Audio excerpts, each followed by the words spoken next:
What is up, guys? I'm Williams, aka TheSwolefessor, education on health, fitness, social well-being. Welcome to another training video. You guys just saw me hit my top set of 5 tempo eccentric paused SSB squats with 320 pounds, and then I had 3 back down sets of 5 with 290 pounds. It's day 5 of my 6-day training week. If you guys saw my last video, which was an informative video going over why you shouldn't overcoach yourself or overcoach your athletes if you have clients, stuff like that, then you guys saw all the footage for days 1 through 4 of this week. So yeah, we're on day 5. SSB squats felt really, really good. It's only my 3rd week doing them, so I'm progressing fairly linearly based upon the RPE. So technically all of that was like, you know, a top set PR, back down volume PRs, but nothing crazy to get excited about just because it's expected with it being a brand new movement. Next, you guys already know, we got 15 sets of 1 on deadlifts. I'm actually gonna try something a little bit different today. I'm actually gonna go back to trying mixed grip, just because you guys know the reason that I switched to hook grip on my sumos had nothing to do with grip strength. I've never ever failed a deadlift due to like letting it go or giving out on grip. It was more so due to the fact that I would kind of helicopter with heavier loads and sometimes like have twisting issues, or sometimes one side would be more closed than the other. So using hook grip allows me to be a little bit more open. And in general, I believe hook grip is probably best for the vast majority of sumo pullers. However, since I've cleaned up my technique and positioning so much, I want to see how mixed grip feels with my new positioning compared to how I felt my old positioning, and see if I'm able to just tension a little bit better and get a little bit more slack out with the mixed grip. Because even though I've gotten very used to the hook grip at this point, and like, you know, pulling it for singles isn't an issue, doing it for volume work is very difficult. And I'm also curious if I can still just tension it a little bit better with the mixed grip, since I'm able to like just fully get the slack out and squeeze the bar as tightly as I can without having to worry about like, oh, this is uncomfortable on my thumb. So we're gonna just see how it feels. I feel like I'm gonna end up sticking with hook grip regardless, but if I can at least like do it relatively well without helicoptering or twisting, it might be a good move, at least for like volume work. So let's see how it goes.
guys, so I've officially done 10 sets.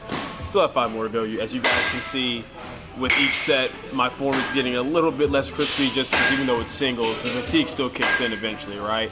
As this is the equivalent of doing like 3 sets of 5 or 5 sets of 3 with 78% of my max. But with that being said, I may have spoken a little bit too soon with being like, oh, I'm pretty sure I'm going to stick with hook though. This is feeling really good. In fact, just before I even got to that first working set on my warm-ups, I was like, yo, sumo has not felt this good in a long time. And I think what it really is that, one, I'm not dealing with any of like the twisting or the helicopter or anything like that. Granted, that could be because the low is just not quite that heavy, but I think it's because of everything else that I've managed to fix when I transitioned to hook. For my last prep leading into nationals, like making sure I'm like just being more patient, staying in the quads, keeping the hips more open. I feel like just actually cueing those things over and over until they became intuitive has helped me a lot. So even though I've gone from hook back to mix, the rest of what I'm doing pull-wise feels pretty much the same.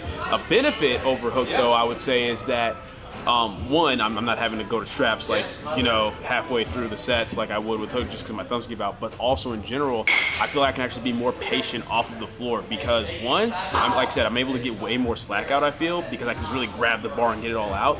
But two, once I wedge into it, I can just stay there and be patient. I don't have to feel like I have to rush it up because there's no pain, right? When I'm doing hook grip, yeah, I can try and be patient, but there's always that part of me that's like, oh, I kind of want to rush this because it's really feeling bad on my thumbs. Or if I do stay patient with it, I just loosen up a little bit because tensioning it and holding the hook grip for that long, if it takes long to get off the ground, especially with heavy lows, just doesn't feel good on my thumbs. And when I loosen up a little bit, that's what makes my lockouts feel kind of awkward. Or if I don't loosen it up, then off the ground feels kind of awkward because I kind of rush the position and kind of like get out of the quads a little bit. Whereas with the mixed grip, that's not really an issue. So honestly, it might be the move. Like I said before, obviously before doing this, I was talking to Brad about it, and in his opinion, you know, it's all about preference, and you know, the whole like twisting and helicoptering, that has to do with more, you know, the other mechanics of the sumo that I've talked about that a lot of people have to work on. And I feel like for me, switching to hook just kind of helped me work on all those more intuitively. But if I just keep them in mind, I think I might be fine pulling mixed because I mean, this feels really good. This is the heaviest that I've gone since nationals. Once again, this is that heavy, it's just 78%, but it's feeling decent, man. But anyway, yeah, I got 5 sets left. I've honestly run out of different angles to show you guys, so I'm just gonna pick one angle, show you these last 5 sets. Let's get through it.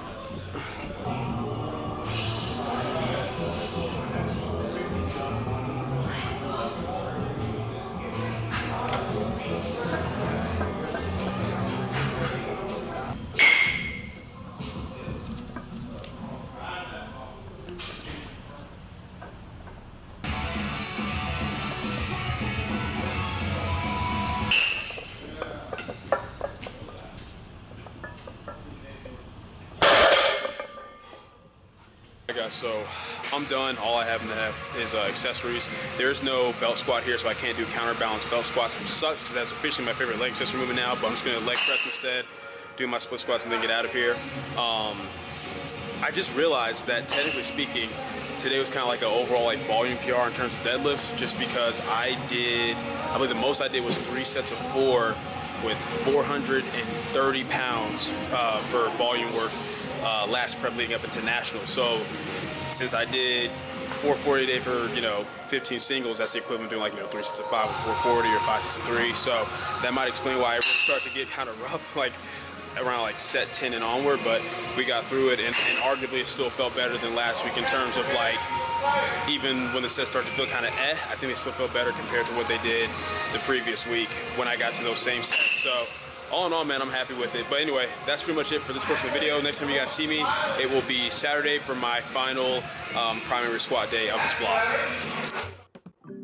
All right, guys, I know I just said that the next time you see me would be Saturday, my last primary squat day of this block, but just want to throw in these clips from day 6, the day after the day that you guys just watched. And while these clips are playing, I just want to announce very quickly with this voiceover that I will no longer be competing at the Arnold this year. I will still be there at the Arnold, but I will no longer be competing. Those of you who follow me on Instagram already know what I'm about to say. You already know the reasons why, because I already explained it on my Instagram story. But for those of you who pretty much only watch me here on YouTube, long story short, they changed up the order of events this time around at the Arnold. So for those of you who don't know, like the Arnold is a very big fitness expo, and there's several type of events that go on at the Arnold. including powerlifting. There's the Raw Challenge, there's the Pro American, there's the Grand Prix. Well, long story short, the Raw Challenge was always on Fridays, but this time around they moved it to Saturday, which is the same day as the Grand Prix, which is the event that my client and friend Michael C is going to be competing in. And long story short, basically our two events would have been going on at the exact same time. So if I would have chosen to compete in the Raw Challenge, then there's no way I would have been able to be there with Michael to coach and handle him on game day. Now, even though I obviously could have, just make sure he had his numbers and he probably would have been good to go. And even though I could have just asked somebody else to handle him while I do my own thing, I already know just from us talking that one, I know he wants me to be there, and two, I want to be there. This meet is arguably the most important one that Michael's done from two standpoints. One, the Grand Prix is something that he's wanted to do for a very long time, pretty much since he got into powerlifting, because it's an invite-only meet at the Arnold. It's not something you can just sign up for if you have the right total and IPF points. You have to actually be just invited to compete at it. And two, due to how things went for him at Nationals, this is kind of like a big comeback redemption meet for him. It's our chance to kind of show what we can do together as a coach and a client. And for me, even though a lot of people may say oh, it's not a big deal to get someone else to handle him, I'm the type of person where if I'm at the meet, I want to handle my clients. I will always put my clients before myself. That's just my personality, as well as the fact that this is my job. Coaching is my career. As much as I love powerlifting and enjoy my own training, it just doesn't seem right to me to put myself before my clients. And beyond that, those of you who follow both of us know Michael's one of my closest friends, and I want to be there for him pretty much every step of the way for the entire process, not just with the programming and coaching leading up to it, but I want to be there for him on game day, handling him, make sure that everything's going the way that we want it to go. And so for that reason, I will no longer be competing at the Arnold. I will probably still be doing a meet around that time, possibly in February. I'm looking at doing the UTD meet possibly, and then perhaps the Europa meet, which is a meet that's going to be at an expo that's always held in the Texas area. You guys who've been following me for a while, you've seen the Europa Expo before on this channel, but I'm possibly going to think about doing the UTD meet in February, the Europa meet sometime in the summer. I think it's June or July, and then just chilling out until Nationals. But yeah, I just wanted to let you guys know, because I know that last time I brought up the meet I'm going to do on this channel, it was the Arnold. So I will still be there, so hopefully still get to meet a lot of you guys. But I just will no longer be competing, and that's the decision I've made, and I'm good with it. But yeah, just want to take the time to address that very quickly. Enjoy the rest of the video. Now, next time you guys hear or see from me, it will actually be Saturday in the video.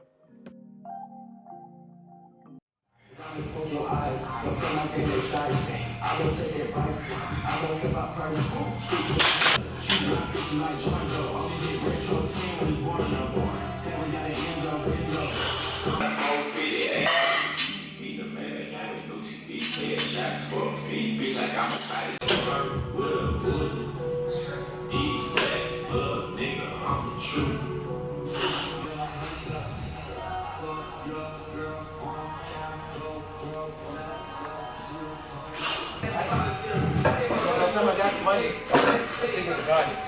When I was first looking, they were only 800. And then they shot up. It's not worth it without that, right?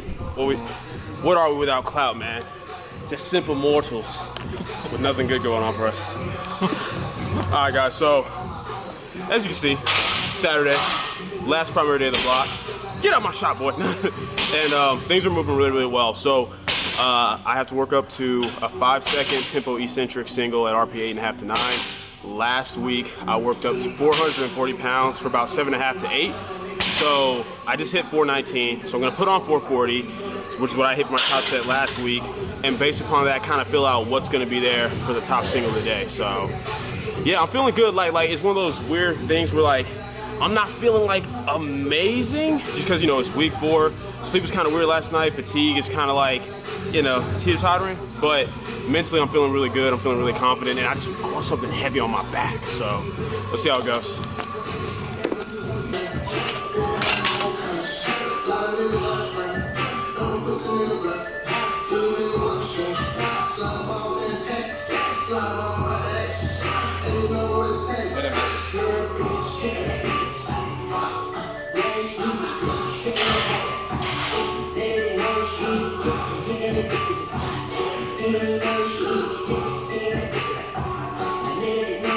There we go. Good.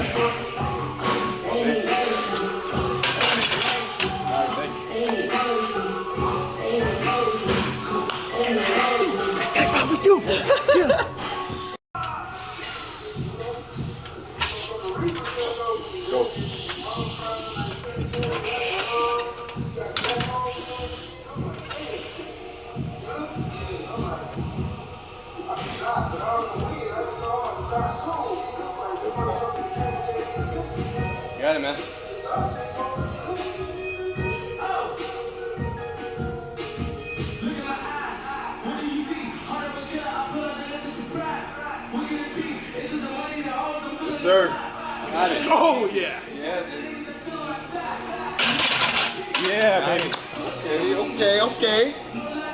All right, guys, so that felt freaking fantastic. Like, okay, so as you guys probably saw, so instead of, I told you guys I was gonna do 440 for my last warm-up, but I actually ended up doing 452. And here's the reason why. As I was pulling the plates, I thought, you know what?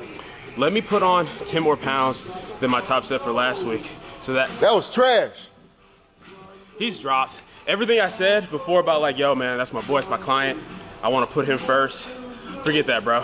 He can handle himself, he can coach himself. Good luck in your programming, bro. Nah, he loves me. Nah, I'm done with this man. He loves me. He's trash, he's garbage. Michael Shea is now open for all of y'all who want to take him and try to, you know, get him to that next level.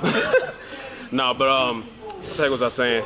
Oh, yeah. But no, in all seriousness, that 452 felt really good. And the reason I ended up doing that is because I'm like, okay, if I do 10 more pounds than last week, one, worst case scenario, if that ends up being the 8.5 and the 9, I still pushed objective low compared to last week. And two, if it wasn't quite the RPA 8.5 to 9, I would be able to gauge a little bit better of what I could have versus if I did 10 pounds less than that.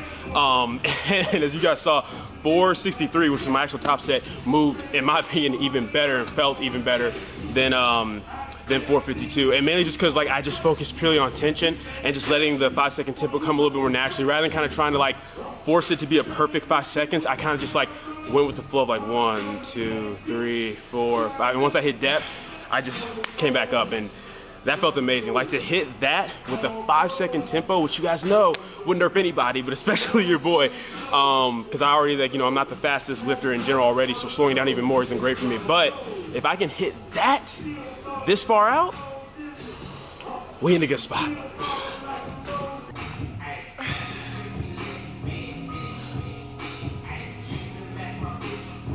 Okay, that's it.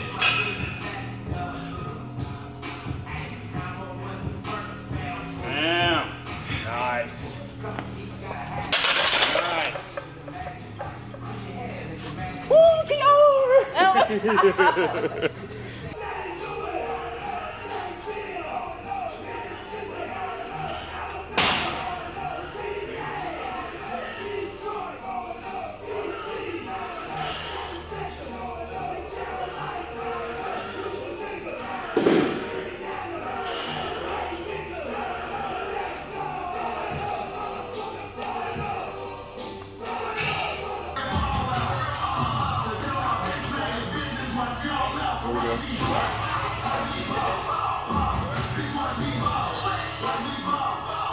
Yep, come on.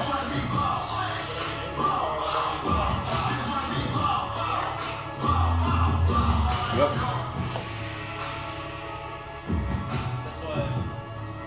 Yep, there we go.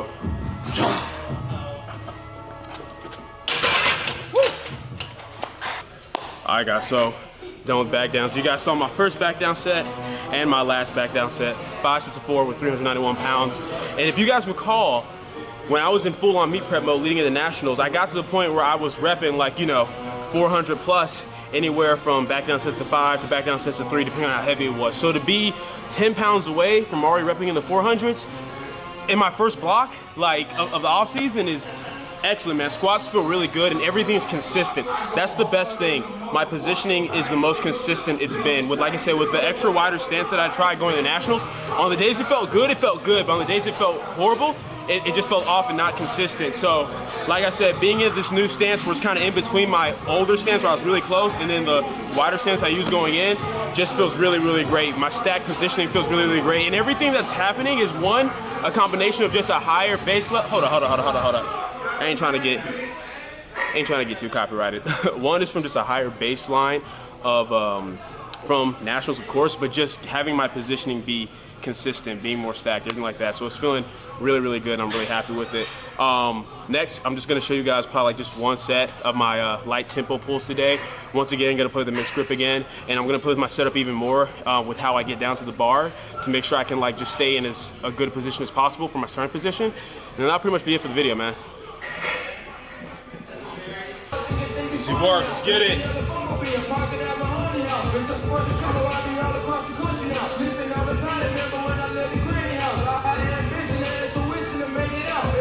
Yes, ma'am. Finish it. There we go. Ooh, more PRs. Yes. But you know, I'll give them the benefit of the doubt that it was probably their first time taking Yeah. this, but also Let's hope.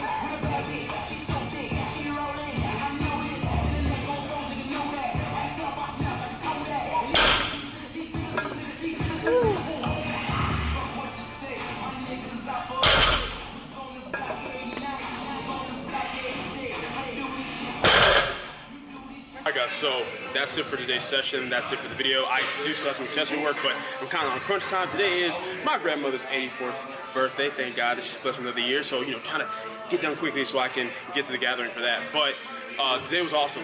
Excellent final primary squad day of the block. And like, even though I'm, like I said earlier in the video, no longer doing the Arnold, like the fire in me, guys, like that will of fire. Shout out to the Elite Village, Naruto fans, anime squad, gang gang. No, but in all seriousness, like the fire in me as far as what I want to do with the Arnold has not changed. Regardless of what meet I end up doing instead, like when I say that I want to go in with more confidence I've ever gone into with meet, I went into Nats confidently, but it was one of those things where it's like, yo, so long as the peak went well and everything is set up correctly, I'm gonna be able to hit these numbers. I want to get my baseline of strength and my position so consistent to where I can go in confidently knowing, yo, I'm gonna hit at least this bare minimum today, which is kind of the goal every meet. But this time I have specific numbers that I want for those bare minimums. Like I want to be able to walk in and knowing like, yo, I'm squatting 500 plus today, no matter what, no matter how crazy things get. I want to go in being like, yo, I'm benching 375 plus, no matter what. I'm gonna pull anywhere from like 590 to 600, no matter what. Like that is the goal, to have my baseline so high to where even if something goes wrong, I'll be able to smash those numbers. And I think we're setting ourselves up very well to do that, especially with it only being like the first block. So yeah, that's pretty much it. That's it for the video. Hope you guys enjoyed it. If you did, go leave a comment down below. Let me know what you did. If you're not, leave a comment down below. Let me know what can you do better. Like the video, share, subscribe. Keep it simple, specific, scientific. I'll catch you guys later.